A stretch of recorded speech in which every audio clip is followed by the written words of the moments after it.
Mother Nancy Guthrie missing day 40. This, as we learned tonight, the FBI returns to a particular restaurant and interrogates restaurant workers in the last 24 hours.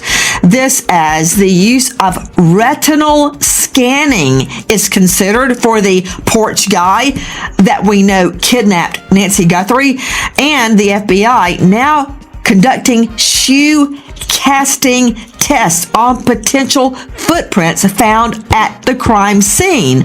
40 days. In the world of missing persons investigations, 40 days is not just a number. It is a threshold, a breaking point, the moment where cold cases begin to slip into darkness and where every investigator's worst fears start to materialize into reality. For the family of Nancy Guthrie, the mother of NBC's beloved Today Show anchor Savannah Guthrie's, today marks that devastating milestone. 40 days since she was last seen. 40 days since the world started watching. 40 days since a doorbell camera captured the image of a figure, now known in FBI case files as Porch Guy, who approached the property with a calm and deliberate confidence that sent chills down the spine of every detective who reviewed the footage. He didn't rush. He didn't panic. He didn't hide his face with the frantic desperation of someone acting on impulse. He moved like a man who had done his homework, calculated his risks, and decided that those risks were acceptable. That level of composure is not the behavior of an opportunistic criminal.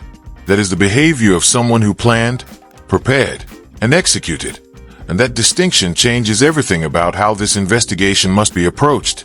A $1.2 million reward sits on the table, one of the largest private rewards in Arizona missing persons history. And yet 40 days have passed without a confirmed lead bringing investigators to Nancy's location. So the question that law enforcement is quietly but urgently asking behind closed doors is this: who was intelligent enough, disciplined enough, and calculated enough to take her and leave almost nothing behind? The answer, pieced together through surveillance footage, digital forensics, physical evidence, and behavioral analysis, paints the portrait of a criminal who believed he had engineered the perfect crime. A digital ghost who forgot that the human body tells its own story, independent of any machine. Before any abduction, there is a scouting phase. Before any strike, there is surveillance. And in this case, investigators believe the operational trail does not begin at Nancy Guthrie's home. It begins at a restaurant, El Charro Cafe, one of Tucson's most beloved and well-known dining institutions, became a focal point of the FBI's investigative efforts when agents conducted a 48-hour intensive operation centered around the location, interviewing staff, reviewing reservation records, and pulling external camera footage from neighboring businesses. The connection that investigators drew was significant. NBC's Today Show had filmed a segment connected to this location, a segment that aired to millions of viewers across America, a warm human interest moment that celebrated family, roots, and home. But for someone watching with calculating eyes and a criminal purpose, that broadcast was not a heartwarming story. It was a map. It was an intelligence briefing. It was a window into the personal world of a high-profile media family that revealed exactly where Nancy Guthrie could be found in public, how she moved, and what her physical vulnerabilities were. The theory that FBI profilers developed from this connection has a specific name in criminal psychology: target profiling. This is the premeditated, methodical selection of a specific victim based on their perceived financial value, their physical vulnerability, and their proximity to a high-profile individual capable of generating a significant ransom. The suspect was not looking for just anyone. The evidence overwhelmingly suggests that Nancy Guthrie was selected, chosen deliberately because she was connected to wealth, because her assisted walking made her physically less able to resist, and because her daughter's public profile made the potential ransom payout enormous. This was not luck. This was selection, and the forensic implications of that distinction are profound. Because a criminal who selects a target methodically is a criminal who leaves a methodical trail. That trail, as investigators discovered, extended deep into the digital world long before the physical crime was ever committed. In the modern landscape of criminal investigation, the digital footprint is frequently where cases crack open, where the invisible architecture of premeditation becomes suddenly, devastatingly visible. Forensic data analysts working on intelligence adjacent to this investigation recovered something that fundamentally altered the direction of the case. Within a tight, concentrated window of time, searches for Savannah Guthrie's salary and queries attempting to locate Nancy Guthrie's exact home address appeared in a pattern entirely consistent with targeted, purposeful research rather than casual public curiosity. To an untrained observer, a Google search is meaningless noise in the vast ocean of daily internet traffic.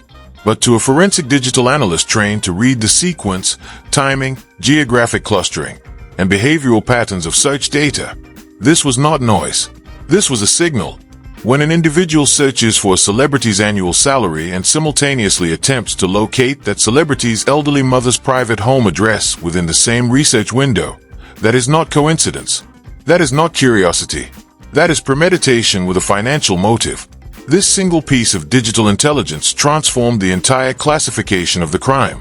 It moved the case decisively from the category of a crime of opportunity, a spontaneous, emotionally driven act, into the category of a premeditated financial kidnapping, a scheme, a business calculation made by someone who researched the Guthrie family's net worth and assessed the viability of a ransom demand before making a single physical move.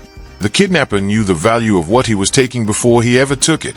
That is the behavioral signature of an organized offender. And while organized offenders are the most dangerous category of criminal, they are also, paradoxically, the most likely to be caught. Because organization requires planning, and planning, no matter how careful, always leaves traces.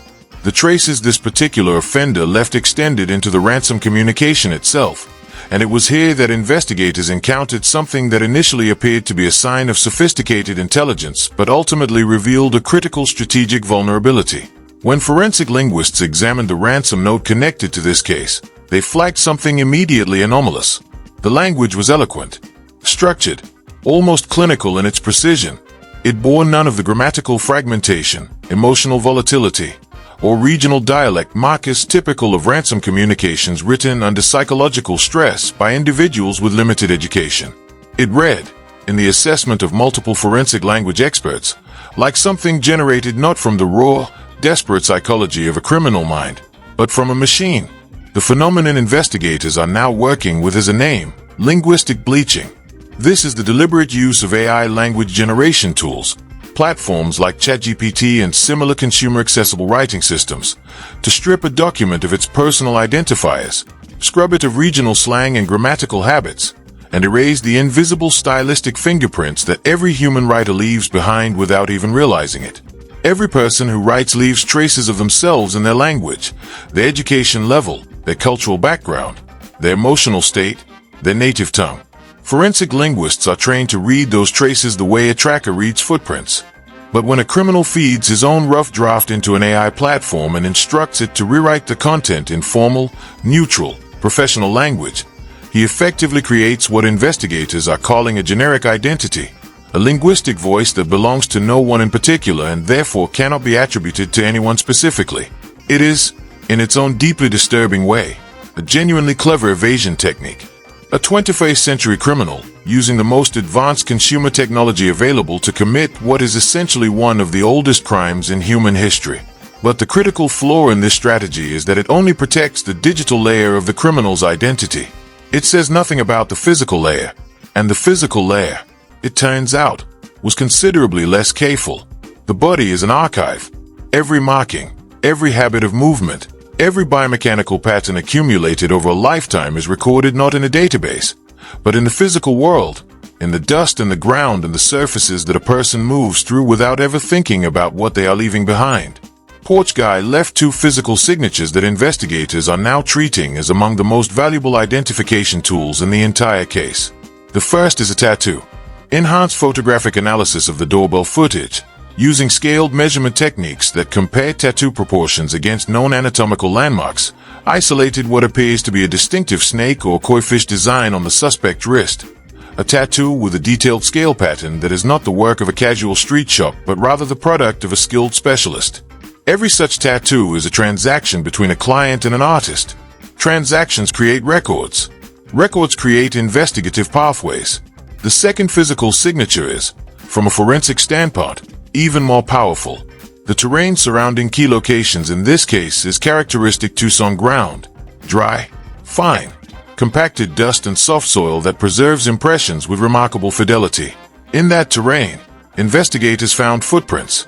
using a technique called dental stone casting, pouring a specialized high-density plaster compound into depression impressions to create a permanent three-dimensional record.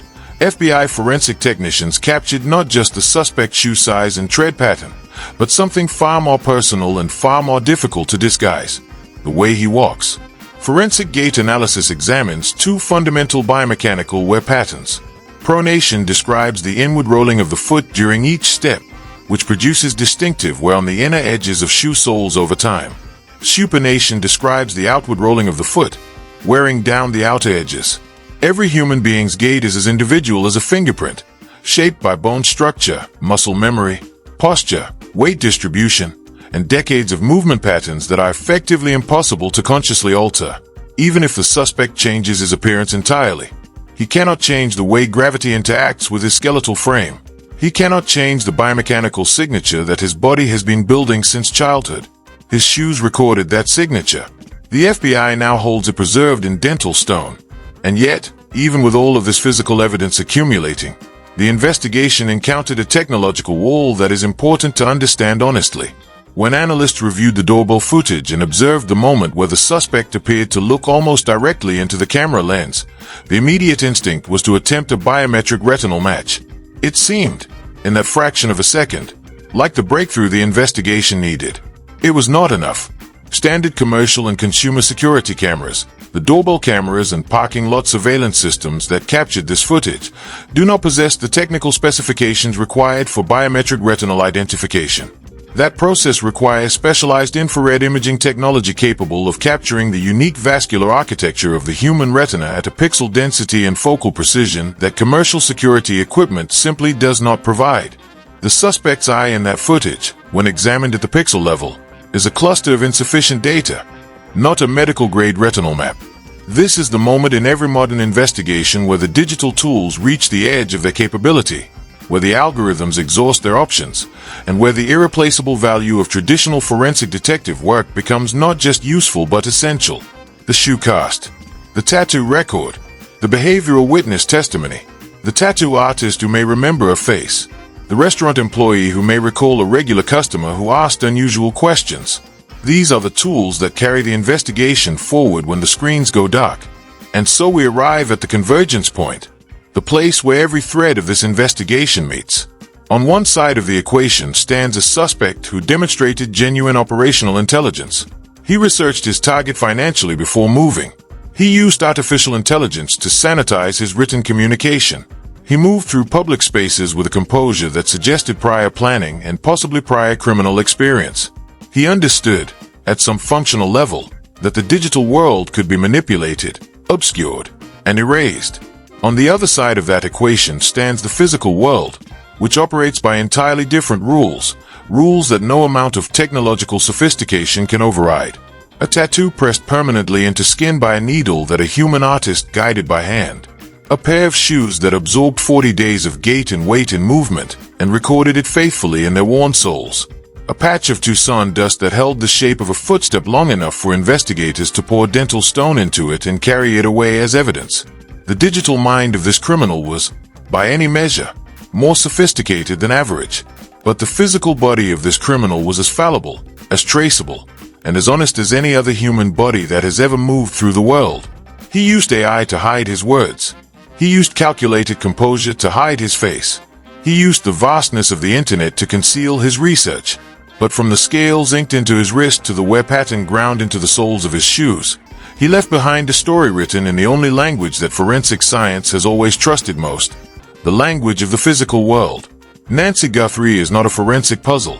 She is not a case study or media narrative or reward bounty. She is a mother, a grandmother, a woman who deserves to come home.